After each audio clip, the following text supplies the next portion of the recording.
That's so cute. It's a monkey. Okay. Thank everyone for coming today.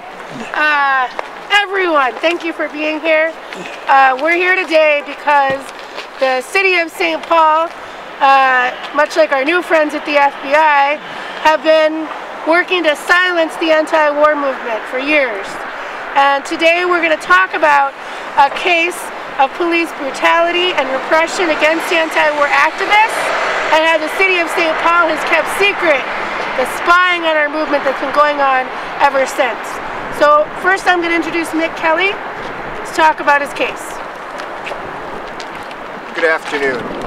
On September 4th, I was shot with a rubber bullet in the stomach. A police officer walked up to me, just pulled the trigger, and I was knocked down.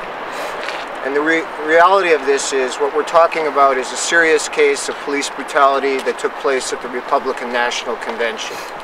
In the months leading up to the convention, what we saw was an attempt to systematically silence anti-war and international solidarity activists. We saw that on September 1st, and we saw that at September 4th at the RNC. And what we're saying today is that we have a right to speak out, and we will continue to speak out. Now, in the course of the legal proceedings around this incident of police brutality, we have discovered that the city of St. Paul and other law enforcement agencies failed to reveal the presence of an undercover law enforcement agent who went by the name of Sullivan. Law enforcement agencies had a responsibility to reveal this in the discovery process around this case. They chose not to do so. So what we're going to be doing is moving to reopen the discovery process and find out exactly who Sullivan is, what this professional liar knew, and when that she knew it. We're not going to sit back while there's a pattern of repression against anti-war activists. We're determined to speak out and assert our rights. And in the weeks and months ahead, we will be doing everything possible in the courts and in the streets to assert this right. Thank you very much. Thank you. All right, next we're going to hear from Joe Callahan, who helped to organize the March on the RNC to stop the war in 2008, and is a longtime anti-war and international solidarity activist here in the Twin Cities. Joe. The March on the RNC in 2008 was a very important event here in the exercise of democratic rights to stand up, protest against the long-running wars and occupations in the Middle East, and for social justice here at home. We had to fight hard for the right to protest, with the city resisting the granting of a permit, waging a scare campaign of the threat of violence by demonstrators, and then mobilizing a massive police presence of 3,500 in an effort to intimidate people from exercising their democratic rights. Hosni Mubarak would have been proud. Many politicians and commentators hail the uprisings by people in the Middle East for their democratic rights. And we hail that too.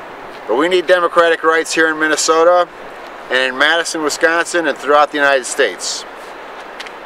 There were hundreds of arrests at the time of the RNC, including 70 journalists, I believe.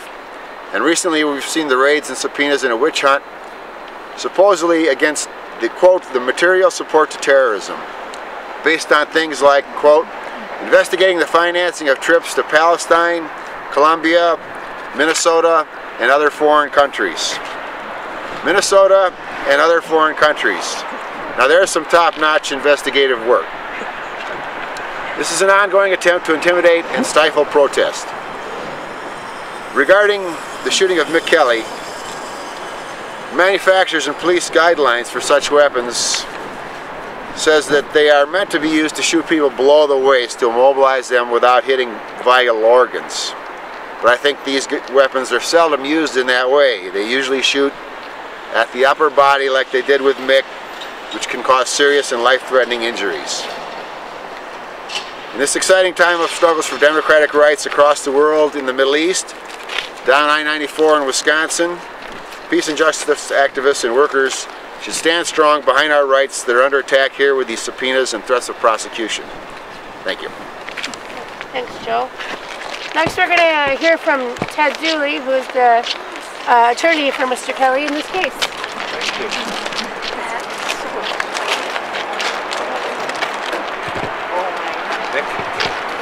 Hello, my name is Ted Dooley. I'm one of the attorneys representing Mr. Kelly in a lawsuit for a violation of his civil rights. It was originally filed against cities of St. Paul and Minneapolis. We've identified the shooter now to be an officer from Minneapolis. Mr. Kelly, along with a number of other people, filed suits back following the RNC.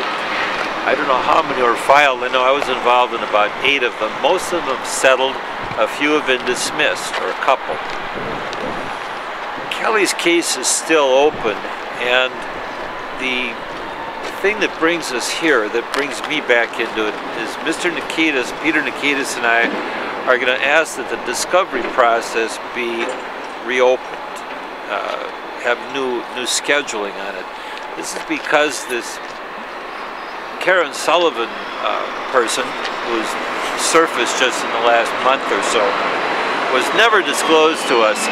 In all the dozens of cases, civil cases, and the scores and scores of criminal cases, and all of these involve extensive discovery procedures. We have tens of thousands of pages of discovery from all these things, and several hundred DVDs and CDs. Never has the name Karen Sullivan appeared that I'm aware of. If someone can point it out to me, I'd be glad to see it, but we've never seen her.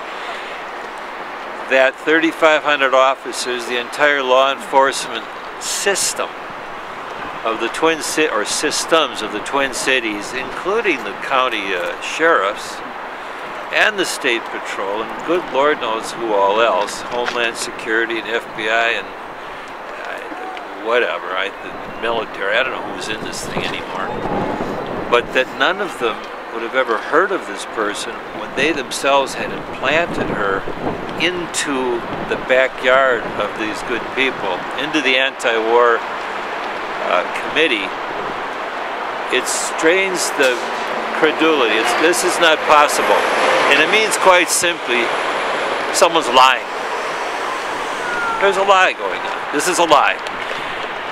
Now, we'd like to believe that our law enforcement people not only enforce the law, but follow the law. And I would like to believe, I very much would like to believe that the letter of the law is the bare minimum, and that when we try to govern our society, we do with not just the letter, but the spirit of the law. That's not happening here. Someone's lying, someone's hiding the ball. And so we're going to ask that this be reopened. We're going to subpoena whoever is necessary to get to this woman, to talk to her under oath. We'll go back if we're allowed. And that's the other thing. We expect this not just from law enforcement, but from the courts. We would like the courts to be friendly to the people who come before them seeking redress for violation of civil rights. If the courts don't back us up, then the law enforcement can do anything it wishes. We need help from the courts. At any rate, presuming that we get some license, we will depose anyone we can, to find out who this woman is, where the devil she came from, what part she had in all this, and how it was that she came to help apparently target Mr. Kelly for his shooting that afternoon. This is outrageous. This is outrageous. If this happened in Kosovo or anywhere in the world, the mainstream press would be all over the place. They'd be jumping up and down. It happens to here, it's just flipped off. This is a very sad thing. I am asking also, if we don't get the information locally that we need, we're going to have to perhaps go down to the people in Chicago and subpoena records there, or get testimony to find out who this Karen Sullivan woman is. We have no idea. We have pictures of her. We'll be operating on all this stuff, but that's what we're planning to do. Any other than that, I can't tell you. That's what the legal status is, and we will proceed. So, thank you. So with that, I'm going to close the press conference. Again, thank you everyone for coming. This is an important part of our defense of anti-war, and international solidarity activists have been targeted by the FBI and the grand jury in Chicago. They've subpoenaed 23 people. Not one of us is going to participate in this witch hunt. But we want their professional liars who worked for years in our organization to come forward and tell the truth. Thank you. Mr. Dooley, when is it being filed? Well, Mr. Nikitas is out of town right now, and we work these together, so he'll be back this week, I believe. It should be toward the end of the week. At the end of next week? This coming week. Okay, what do you expect to happen after that? Well, I expect that justice will prevail and triumph, and they'll come forth and say, by God, we're going to reopen this thing, and yes, indeed, let's rip this apart and see who these liars are. What are the Maybe odds? not in that language, but something on that order. That's what we really want. What do you think your odds are of succeeding? I haven't had good odds since the day I was born, my friend. So the odds of succeeding, I have this faith that seems to sustain me these many years, and I think my odds are about 8 to 1 in my favor. Thank you. You want to put a couple bucks down on it? Mick, do you have anything to add? I think there's been a clear pattern of repression directed at anti-war activists. And I think this case is very important in the sense it represents an attempt to have a legal pushback against spying on the anti-war movement, pushing back against things like the raids that took place on September 24th. And the reality is we're not going to remain silent in the face of attempts to silence us. We're going to speak out, organize, and do what we need to do. My name is Sarah Martin, and this is my great-grandson, Blake Hansen. And what does Blake think about today? This is his first press conference. Is it? And he has some self-interest in this one. This is a very important press conference. It's a good one for him to be at because what the FBI did in the infiltration was outrageous. And obviously impacts his life too, because I take care of him some of the time. So today is a great day as we are going to send them a subpoena as they have done to us, and we deserve the truth. We deserve for them to see what, to tell us what they've been doing, and we have every right to know, and I believe that we need to stand up and say so, and this is one method that we're going to do that. Hi. Hi. It's under the shoulder. Okay, all right.